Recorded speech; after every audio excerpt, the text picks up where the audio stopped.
Home to 9 distinct ecosystems, Everglades National Park is a land of many superlatives. The largest contiguous mangrove forest in the Western Hemisphere, one of the largest wetlands in the world, the largest subtropical wilderness in North America, a UNESCO World Heritage Site, an International Biosphere Reserve, the only place in the world where alligators and crocodiles coexist, and we're going to show you some of the things you should do and see here. This is Magellan. And this is Greyhound. Where we make videos about epic road trips, kayaking, hiking, and other outdoor adventures. Encompassing roughly 1.5 million acres in South Florida and created in 1947, Everglades National Park is actually a very large and very slow-moving river flowing north to south that utilizes a network of wetlands and forests from Lake Okeechobee, the largest freshwater lake in Florida. Your first stop should be to one of the 5 visitor centers: Flamingo near the marina, Ernest Cove, Shark Valley, Gulf Coast, or Royal Palm near the Anhinga Trail. Just be careful of the vultures at Royal Palm. What the... Here you'll learn about wildlife in the 9 ecosystems, which include cypress, freshwater marl prairie, freshwater slough, coastal lowlands, mangrove, pinelands, hardwood hammock, marine, and estuarine. If you visited the Royal Palm Visitor Center, the next 2 spots begin there, the first being the Anhinga Trail, one of the most popular trails in the park and wheelchair accessible. Located 4 miles from the park entrance, you'll begin your journey down a paved walkway and boardwalk over Taylor Slough, a freshwater sawgrass marsh. Unlike some of the other waterways in the park, Taylor Slough retains water all year. I wonder if the 60 inches of rain the park gets every year is responsible for that. On the boardwalk, you'll see more of the prairie and can check out this informational sign about Paurotis Pond Hammock, which you can see in the distance with the palm trees. Of the many forms of wildlife people look for here, such as anhinga, herons, egrets, and turtles, none will be more apparent than the alligator. This is our second time to the park, and we have always seen an alligator here along the trail, just chilling out. While we've also seen people walk right past them without noticing, it's good not to get too close. They are definitely real. There are even ranger-led programs here you can take.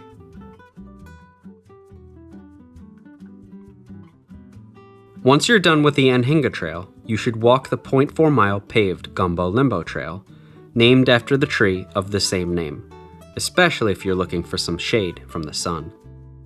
It is a loop and it's wheelchair accessible. The Gumbo Limbo is also referred to as the, quote, tourist tree, because of its red bark that looks like it's constantly peeling, similar to the skin of a sunburned tourist. In addition to seeing Gumbo Limbo trees, you will also see various other trees, such as royal palms, ferns, and air plants. You will also see solution holes, formed from acidified water in vegetation and dissolved rock, that create holes filled with water that animals can drink, and alligators may even rest in during the dry season.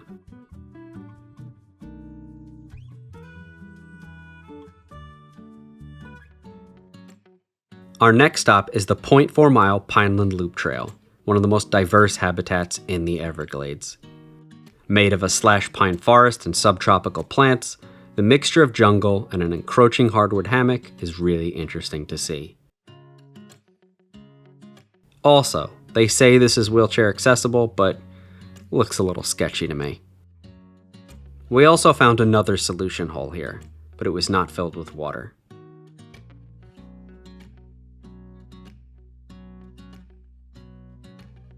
Bitch-ass mosquitoes. They are everywhere, bro. Well, tell us how you really feel about it. I concur. I concur. All jokes aside, this message isn't just for the trail, but for the whole park. This is the Skeleton Forest, a brief stop off the main park road along a short boardwalk. If this is even 0.1 miles, I might be overestimating it a bit. It's wheelchair accessible, and I gotta say, This park is generally pretty good about access to places. In the dry season, these bald cypress trees shed their needles, which is why they seem so lifeless and bare. It's because the area contains less soil and very shallow water.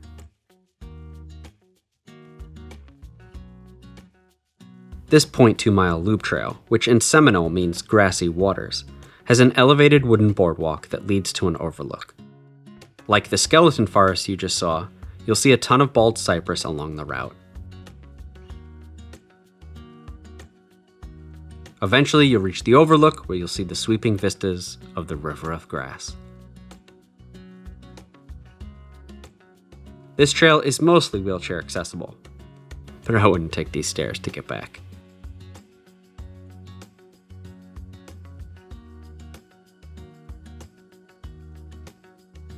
Our next stop is a dense tropical hammock, the Mahogany Hammock Trail. It's only 0.4 miles, loops around a raised boardwalk, and is wheelchair accessible. Here you'll see Gumbo limbo trees, strangler fig trees, a mixture of air plants, and of course, mahogany trees. This is the oldest living mahogany tree in the United States. It has survived all manners of hurricanes and keeps on trucking. As you can see, some of the other trees did not fare as well. This is a hammock moat, which forms similarly to solution holes.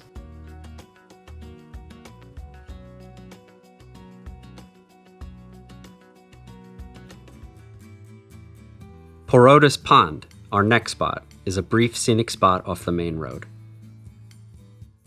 In addition to having ample parking and picnic tables, it's a known fishing spot as well. During the nesting season, it's also a breeding colony for many birds. If you're looking for both a great picnic spot, a walking trail, a place to launch your no greater than 6-foot horsepower boat, or paddle the canoe trail, West Lake is a fantastic spot. This lake is where both freshwater and saltwater meet, and therefore a great place to see both crocodiles and alligators, something we did see the last time we were here. The wheelchair-accessible boardwalk trail itself is only 0.5 miles and features a nice stroll through black, red, and white mangroves as well as buttonwood trees to the edge of West Lake. The views of the lake are much more expansive than at the picnic table dock area.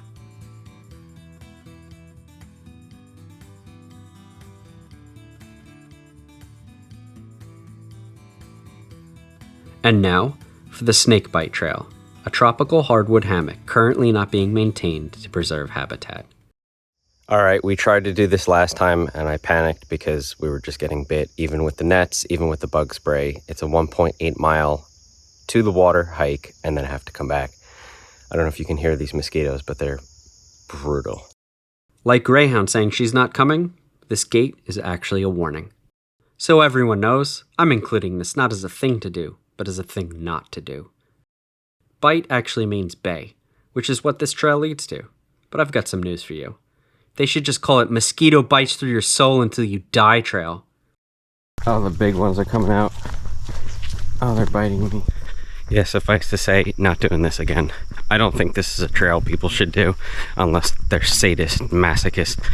Oh, get off of me. They bite through your clothes, they bite through your net, bug spray, everything. They're just terrible. This is muddy. Supposedly there's a God damn it, view at the end. Also, the park ranger told us that I guess companies that are testing their sprays to see if they work, this is a trail they come on to see if it works, because this is by far the worst place ever I think we have been for mosquitoes. Yeah, I'm pretty much done. Our last spot before reaching the Flamingo Marina and Florida Bay area is Mrazek Pond. Like Paurotis Pond, this is a nice quick scenic spot off the main road, especially in the morning. For a few days during the winter though, it's a wildlife photographer's dream, with large numbers of wading birds filling up the pond. Located right next to the Flamingo Marina and Visitor Center, Florida Bay is a large but shallow lagoon, of which 1,625 of its 2,200 square kilometers is located in the Everglades. While it is connected to the Gulf of Mexico, a bunch of shallow banks and basins limit the exchange of the water between the bay and the Gulf, and provide a unique habitat for many plant and wildlife. While boating is allowed, the bay is mostly less than 3 feet deep, and the seagrass and mud banks can be very dangerous. You can get some great views of the bay near the visitor center, or can paddle out there too. And if you're lucky, you can catch the endangered Florida manatee surfacing and resurfacing under the water. This is what they look like underwater for those who haven't seen them.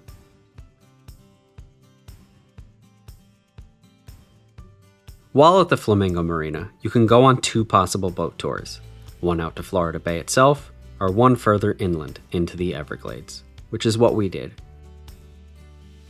The backcountry boat tour was a 90-minute naturalist guided tour where we went north up through Buttonwood Canal through Coot Bay, Tarpon Creek, and into Whitewater Bay, where we learned about several mangroves, saw crocodiles, anhingas, and many other fascinating things about the park. We made a video about this that we'll link above and in the description. Near the northern end of the park, near Shark Valley, which is located about 90 minutes from the marina and 50 minutes from the park entrance, you can take an airboat tour at one of the many concessionaires along US 41 as well. Whether you take an airboat tour or not, you should visit Shark Valley, named not for sharks, but for its 2 estuaries, Shark River and Little Shark River. The West Tram Trail is an almost 15-mile loop that you can walk, bike, or take a tram. The tram tours are 2 hours long and begin and end at the Shark Valley Visitor Center. There are a couple short boardwalk trails that will cut to the other side of the loop too. At about 7 miles, there's an observation tower at the end, which we unfortunately didn't have time to do. Along the route, you'll see various birds, such as anhingas and egrets. And of course, alligators, just chilling in the waterways. This particular alligator was in an active nest blocked off by the National Park Service.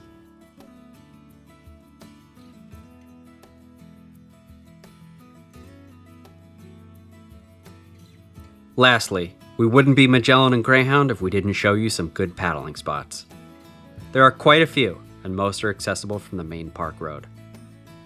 The 1.9-mile Noble Hammock Loop Trail, the 9-mile Pond Trail, which is a 5-mile loop, where you can also go fishing, and may even see some doing just that.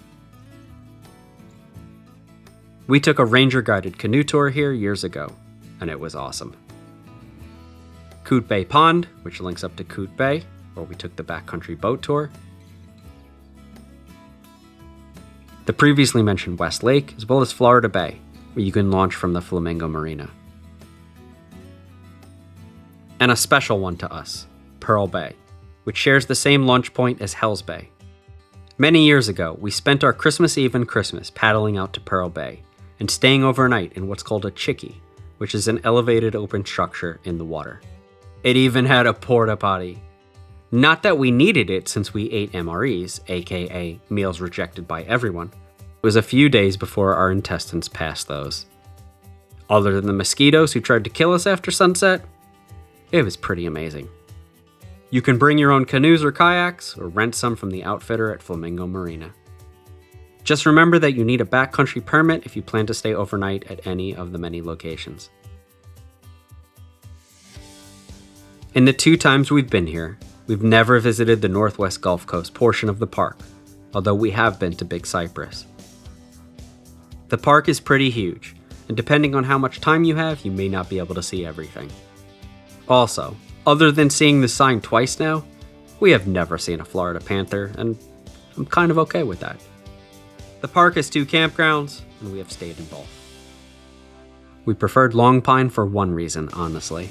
The mosquitoes weren't trying to eat through our souls. Oh, and the entrance fee. It's $30 and lasts 7 days. Otherwise, if you have any questions, feel free to comment, let us know if you've been to this amazing park, and we'll see you on the trails or in the water.